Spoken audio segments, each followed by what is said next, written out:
Should you actually get an iPod in 2025? The answer is actually yes.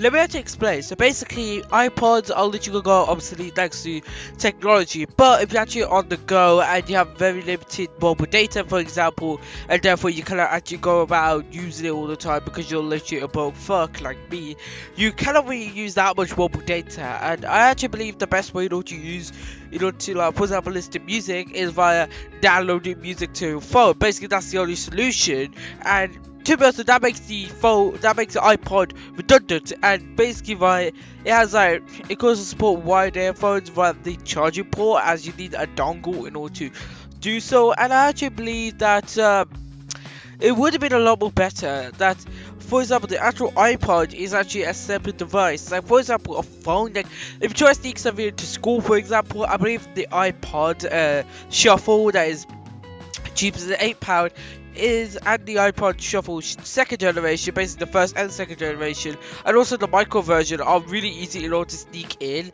and therefore I actually believe that they're actually really good if you want to listen to music within school but don't want to actually get caught with it. Since in UK schools, if you have your phone on and be caught with your phone, basically you're not allowed in. And within my circumstances, basically, right, I've been using my phone so much in class to the point that the actual school decided to flat out ban me from bringing my phone in, and if I bring my phone in, it'll be confiscated immediately because they don't trust me to actually use it within class. Like, they don't trust me to not use it within class. Like, that's just the norm. But if you actually want like a cheap phone, like a throwaway phone, the best bet I actually go for is the Apple iPod Touch first generation, since it's actually like an actual phone, but it has very limited function. But it can actually, of course, gonna access YouTube and things, so it's of course gonna work. But at the same time, it ain't gonna work since, well, the OS is not compatible with the latest YouTube programs or any other programs. So basically, you can't really access apps in 2025 on like these small iPods, and basically this makes over that the only way is just to go with the is of course the iPod Nano, because it can actually play videos the other generations. Like, if you go to the later generations, then you can actually play video, and but the older generation iPods, of course, not gonna play like video but instead like audio. So but they're actually really cheaper. So if you want video included, so you watch videos in class or like in school generally, you should actually go for the later generations. But if you actually want to listen to music, for example, the older generations just work perfectly fine as it is. And the 1 GB model is enough for me in order to play as much music I actually want on my iPod. But there's of course higher capacity of iPods, I think like 2, 4, maybe 6 GB models that are around. Like, I feel like like, if you have the right motherboards and of course the right experience, you can actually mod it towards 64 or 32 GB, so that it can actually have really large storage amounts, so you can store even more like stuff on it. So basically, if you want, you can actually just increase it so that it can actually be the same like the same like storage space as like the other iPods, but is a lot more cheaper than the other iPods. And Apple iPod Nano first generation 1 GB model is actually the one that I actually have, where it can sync contacts, calendars, and to-do lists, and play music, podcasts, and audiobooks because it actually organizes them. And it works on Windows, Mac OS X, or Windows 2000 or XP.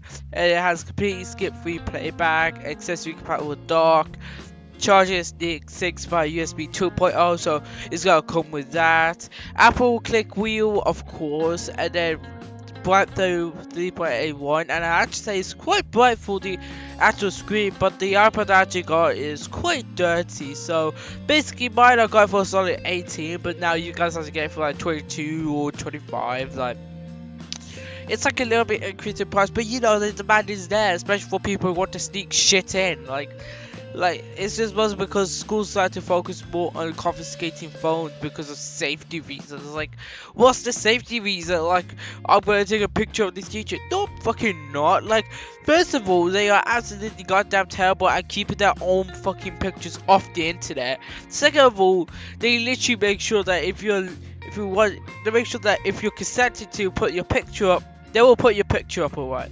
And basically, right, you know, in secondary school, they will not overtake, like they were mostly gonna think like, okay, I'm gonna make a mention right here.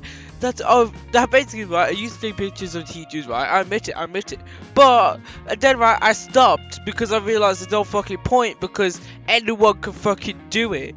All you have to do is search up your school and then boom. There's the school picture, school building, followed up with all the stats pictures literally on the website or the social media page. Absolutely goddamn terrible IQ. And not that right, but I got fucking interrogated. I got alright, I just got them off the social media. Yeah, I got those media. And then she tried to accuse my criminal of stalking the social media.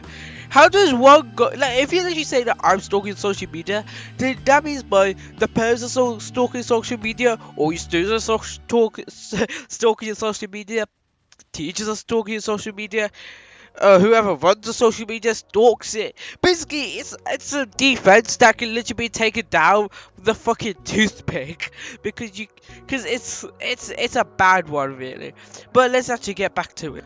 But there's also a Nike plus iPod, and if you don't know what Nike plus iPod is, it's basically like a partnership between the two brands. Where basically, right, Nike would actually partner with Apple, right, in order to make a device designed in order to like track your exercise, like for example track how much you ran, your distance, basically everything. And basically like, in order to do that you need like a Nike plus shoe. Basically the actual shoe has like a slot in it where you actually put this thing in the shoe, but I think it's gonna be both in the shoe or outside the shoe. It could be one or the other. And basically, right, what it would do is basically track it based on that tracker, and whatever's in that tracker basically tracks like your, like how much you ran, the calories that you burnt from it. Basically, what you expect in like a fitness tracker, literally in a fitness tracker, basically. And is it good? I haven't really tried it yet. But I know for a fact that you do not need the shoes no more, since, well, all you could do is just slip it inside your shoe and it would literally do it perfectly fine. It's just simply that it's simply because like they made one and they actually done the partnership just so they could release a shoe for it, just so they could make even more money off it. But it's actually quite smart, you know, since like people want to track how much they ran, and they have iPods, so it's a no-brainer. Like they have iPods, they have iPhones. Let's just partner and just make one so that it actually like what's the word? Maybe one so that it can actually like be extremely popular because like it can work with their current device. Like it feels as if it's a no-brainer. Times by the fact it's literally a no-brainer. Like, and trust me, it was extremely conventional, but if you actually find some of the shoes now, you know that they have fucking eroded away. If you see some of the shoes, for sale, for example, they have been eroded the fuck away. Make them like, why? Simply because they've been put in the attic, or simply because they worn so much to put the no point wearing it, and instead of fucking cleaning it and actually selling it, why? Instead of doing that, they decided to do the exact opposite and just sell the fucking thing. Just sell it, you know? Like, who cares? Like, but there's actually like now like sales like where like you can actually make like a shoe pouch, for example, for like the actual sensor to just be slotted in. But this one actually does, but some of them are actually like not even on the inside, they're just on the outside, and therefore it doesn't really look as good as it should have been. So like yeah, it, like I feel as if like overall like if you want one just because of the data used and just to save mobile data, sure, get one. But if you just want to use it for like exercise reason, if you want, yeah, sure, get one because you don't have to save mobile data, but also it's really good for basically exercising. But if you want to get it for any other reason, I would not really recommend it and just use your phone because basically, right, the actual applications don't really work for it anymore. The actual like anything else, basically right, the videos are supported in WAV, not MP4, so you have to do a conversion, but that's okay. But and also the storage is so small to the point that any modern application installed on it would just be taking like one application from the Play Store would actually take up the whole storage of the phone. So basically, it's not really that good, and therefore I wouldn't really recommend it to basically anyone. And that's it.